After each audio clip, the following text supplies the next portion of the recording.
punto nevralgico strategico militare sia nel Medioevo che nelle grandi guerre mondiali. Limena è sempre stato un porto sicuro per il commercio fluviale, perché è vicino al fiume Brenta e al fiume Brentella. La nostra indagine si concentrerà nella Barchessa, un luogo a cui i limenesi sono sempre stati legati ed è un punto turistico del comune.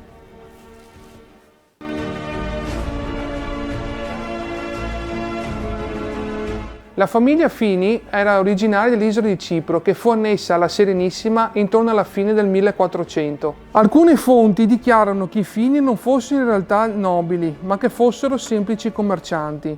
Emanuele Fini, dopo aver armato a proprie spese l'esercito, fu costretto a fuggire a Venezia nel 1571, dove fonda una sua attività mercantile ed ebbe due figli, Vincenzo e Girolamo. Noi non siamo qua per parlare della famiglia Fini, ma bensì della Barchessa di Limena, e con i nostri permessi speciali siamo riusciti ad entrarvi. Il complesso del Seicento era composto dal corpo centrale, le due barchesse e vari appezzamenti di terreni. Il corpo centrale era appunto la villa, costituita da 3 piani, ed erano ad esse collegate 2 barchesse, ad L, quindi una forma abbastanza anomala per i suoi tempi, in quanto non erano corpi specificatamente rettilinei e quindi anche perpendicolari, ma questa forma L si ispirava propriamente alle strutture di carattere palladiano. Un'altra curiosità è che proprio all'interno di queste barchesse vi erano le entrate attraverso androni semicircolari che portavano alla villa, quindi erano delle strutture collegate. Nell'entrata principale vi era una scritta, la cosiddetta Nondum Finis, la quale stava a significare, proprio con un gioco di parole caratteristico, che la famiglia Fini non avrebbe mai avuto, appunto, fine. Ma che fine ha fatto la nostra villa? Ci sono diverse testimonianze, alcune delle quali citano che nel 1794 la villa sia stata distrutta a causa di un incendio, mentre altre testimonianze dicono che appunto sempre alla fine del Settecento la villa abbia subito le cattive sorti a causa di una forte tempesta. Limena, durante il periodo della Grande Guerra, ne è stata anch'essa protagonista, tant'è che le 2 barchesse hanno avuto la funzione proprio di caserma militare. Ne possono essere una piccola testimonianza alcuni piccoli graffiti che sono presenti nei muri, che recano scritte, date e anche in alcuni casi dei nomi.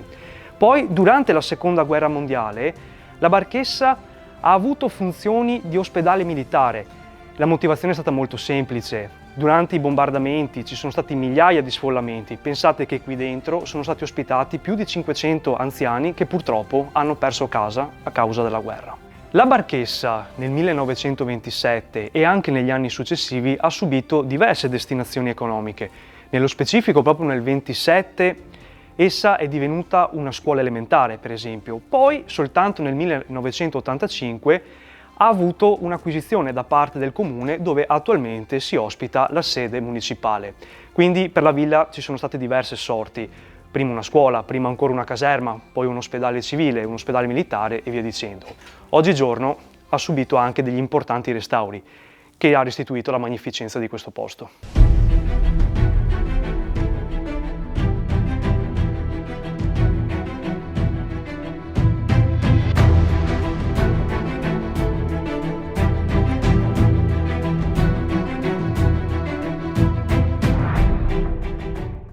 Sempre con i nostri permessi speciali siamo riusciti a entrare nella chiesetta che era parte integrante del complesso della Villa Fini. La chiesetta era stata dedicata alla Santa Madonna del Rosario. Il suo costruttore pare fosse un certo Alessandro Tremignon. La chiesetta era già stata costruita alla fine del Seicento, come attribuisce una data che era posta su una delle campanelle del campanile della chiesa.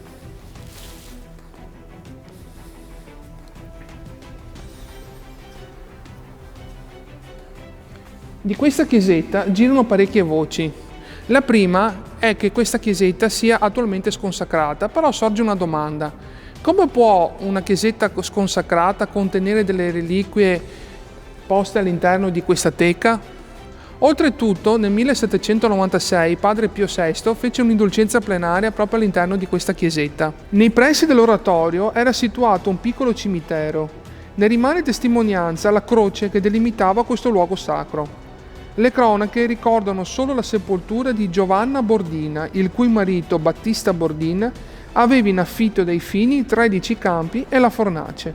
Nella seconda metà dell'Ottocento l'oratorio fu usato per le normali funzioni religiose, essendo l'antica parrocchia in rovina. Negli ultimi 50 anni il suo uso divenne molto sporadico, come ad esempio la destinazione a deposito militare nel corso delle due guerre. Nel 1982 l'oratorio passò di proprietà al comune di Limena.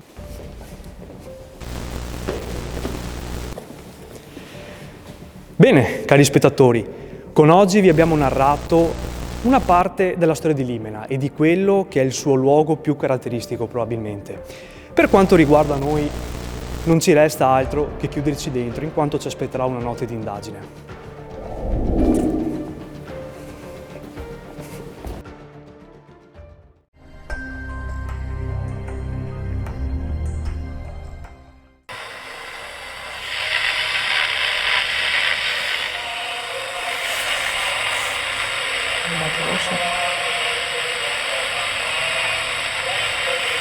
Canti di guerra.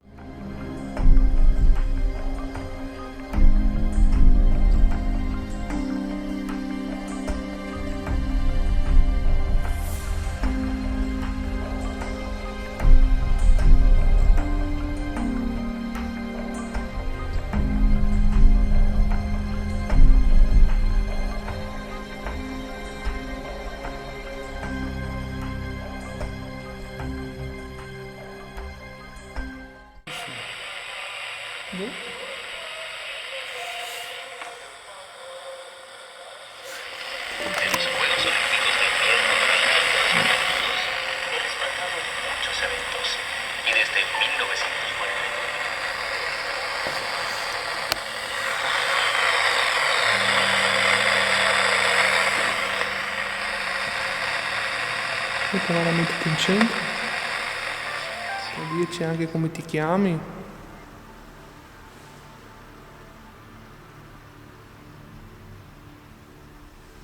O magari dire anche il nome di chi sono le reliquie presenti all'interno della teca.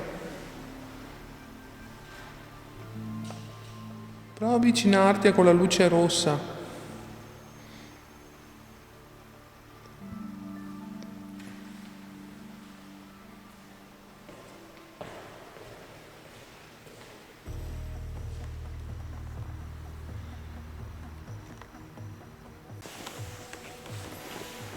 Vediamo.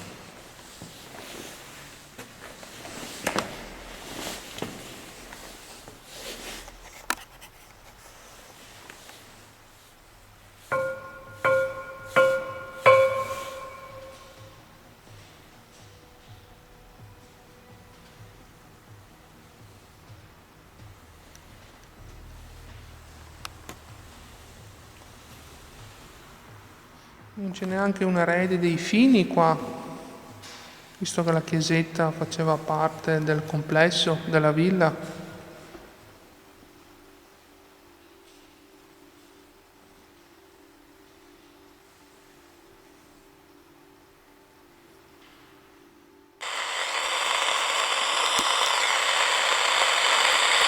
No, riprendiamo questa registrazione di metafonia. Spero che vada bene la stazione. C'è qualcuno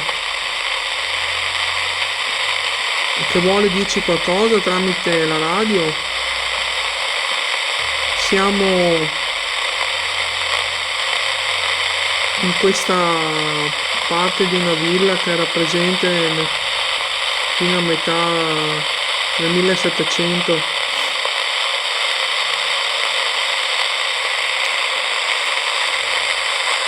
E poi durante la prima guerra mondiale, anche forse la seconda, è stata proprio questa zona dove siamo noi adibita a ospedale da campo.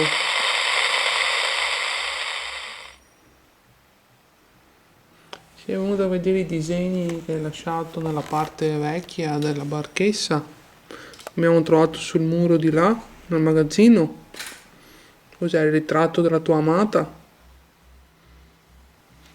Chi è che ha rappresentato per te il ritratto che c'è sul muro vicino alle scope di Sagina.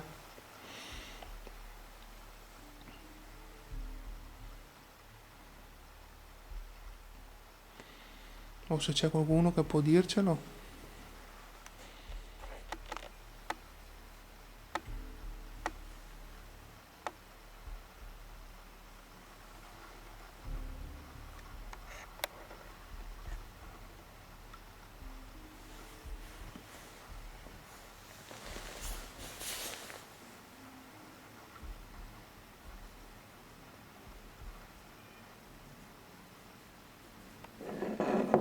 Acceso la torcetta.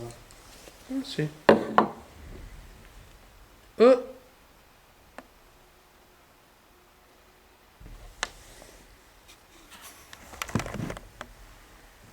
Hai acceso la torcia?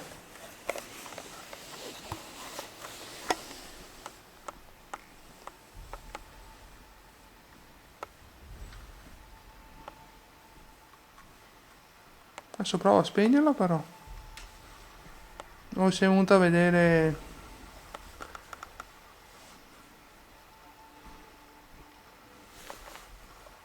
che ci sono ancora i tuoi disegni.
Era fuori. Hai sentito?